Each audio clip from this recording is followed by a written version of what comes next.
hello to all my readers out there.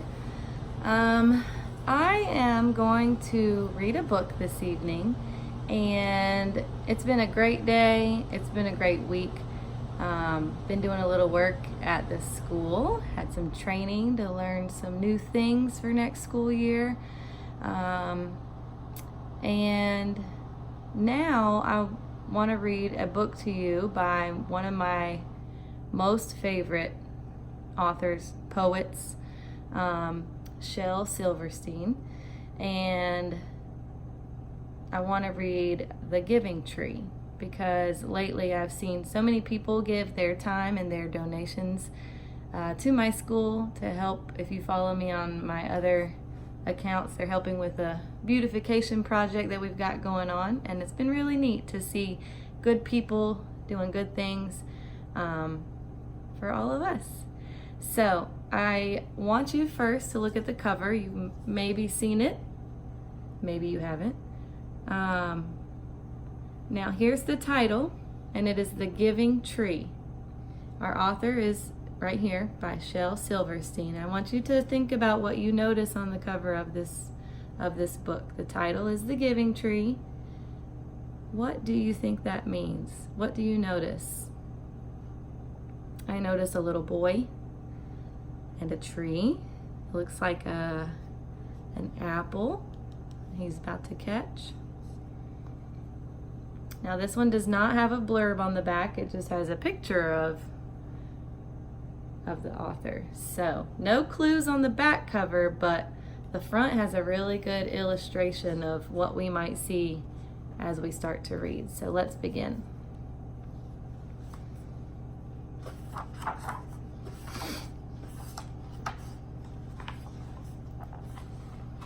Once there was a tree.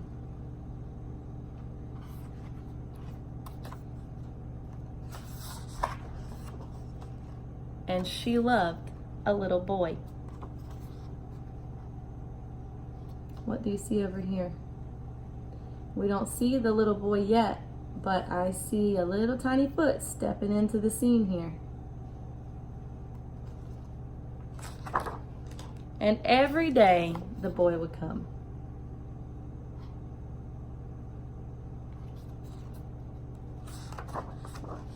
And he would gather her leaves.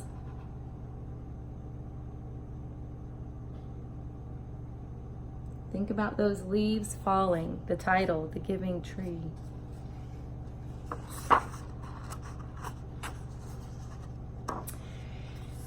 He would gather her leaves and make them into crowns and play king of the forest. There he is with the leaves that he tied together to make his little crown to play like he is a king.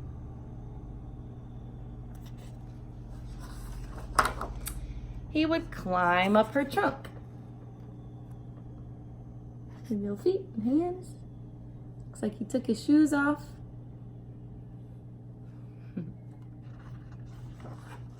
And swing from her branches. Way over here. Have you climbed any trees this summer? You know, that used to be something that I used to do a lot of. So he would swing from her branches and eat apples. So boys and girls, if he climbed her trunk, swung from her branches, so he's up in the tree. We know he's still up there because we see the apples that he ate falling down. So what kind of tree is it? What kind of tree? If you said apple tree, good job. You're using those clues in your text. And they would play hide and go seek.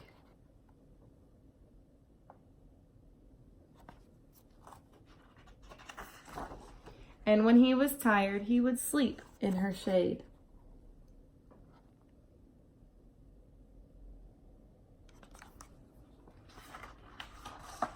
And the boy loved the tree.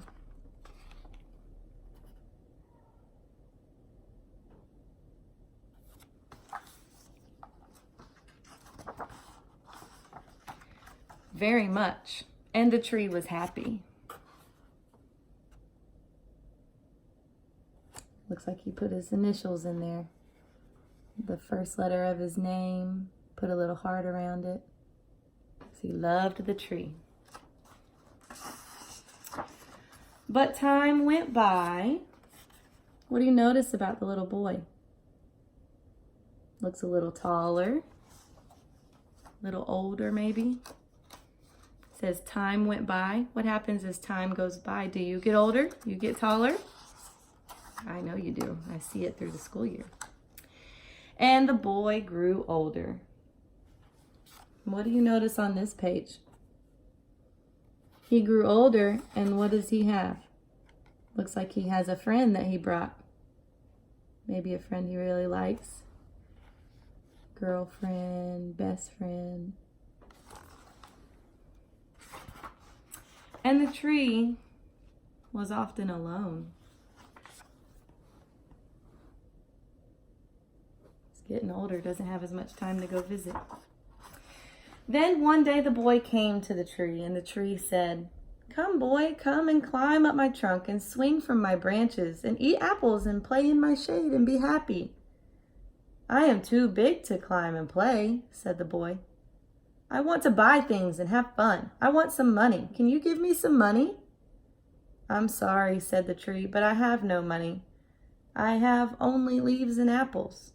Take my apples, boy, and sell them in the city. Then you will have money and you will be happy."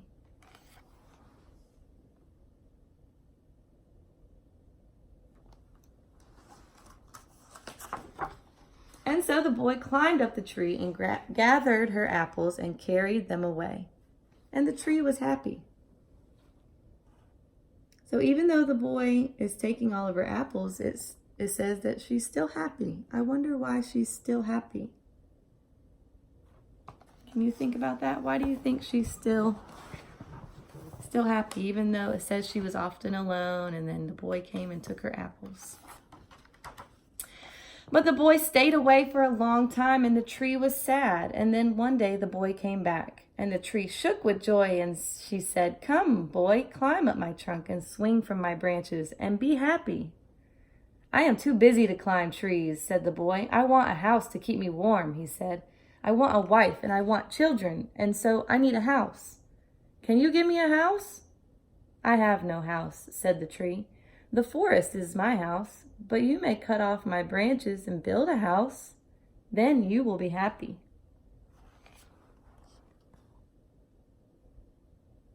He doesn't look like a boy anymore, does he?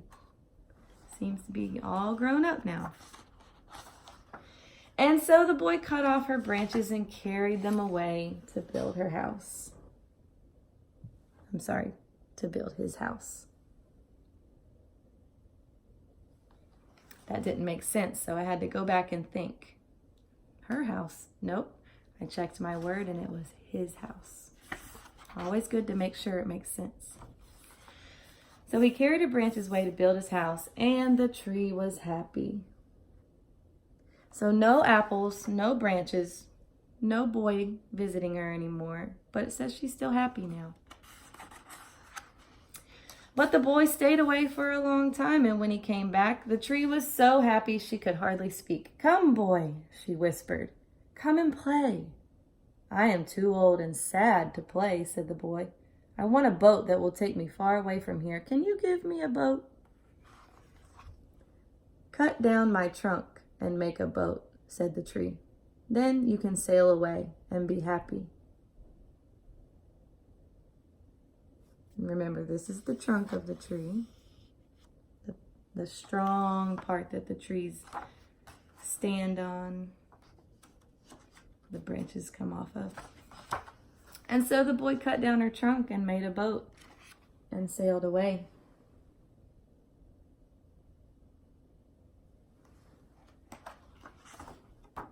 And the tree was happy, but not really.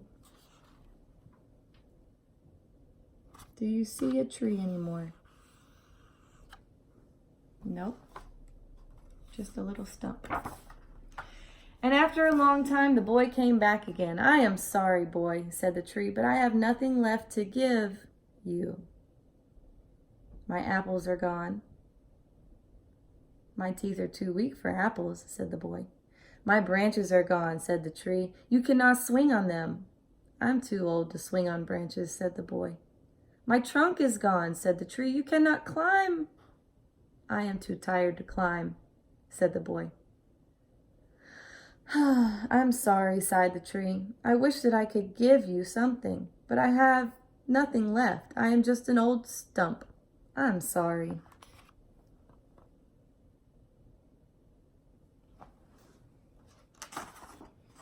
I don't need very much now, said the boy. Just a quiet place to sit and rest.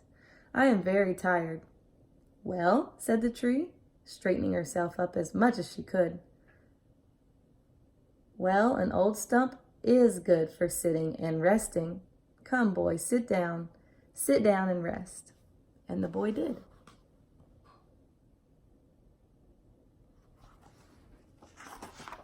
And the tree was happy. The end.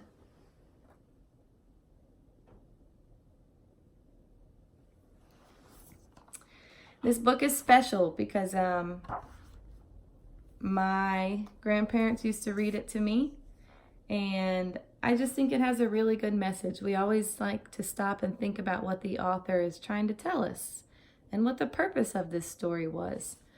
And I don't want to say too much because I want you to think about it, but this tree just kept giving. She gave her apples, she gave her branches, she gave her trunk, all the way down to when she almost had nothing. But the great part about the end is she was all nothing but the trunk, and the boy was still able to sit, and she was able to give him rest. So I like to connect this to real life. Sometimes there's fictional stories. Can trees really talk and give us things like that? No. They do give us things. A lot of things are made from trees, but they don't talk to us. And so I like to think about how I can connect the message in here to my personal life. And I love to give, just like the giving tree did. So I hope that you find this book encouraging. I hope that you can maybe do a kind gesture or activity for somebody else, maybe your parents, maybe your sister, maybe your brother, uncle, aunt, or even a stranger, even if you don't know them. And just think about how happy that might make somebody, and then one day somebody will do it for you if they don't already. So I hope you enjoy the rest of your night. Sleep well, have a great day and rest of your week, and hopefully I will have a new book up soon. So like and subscribe and comment if you have any books that you want me to read on here for you. All right. Good night, everybody.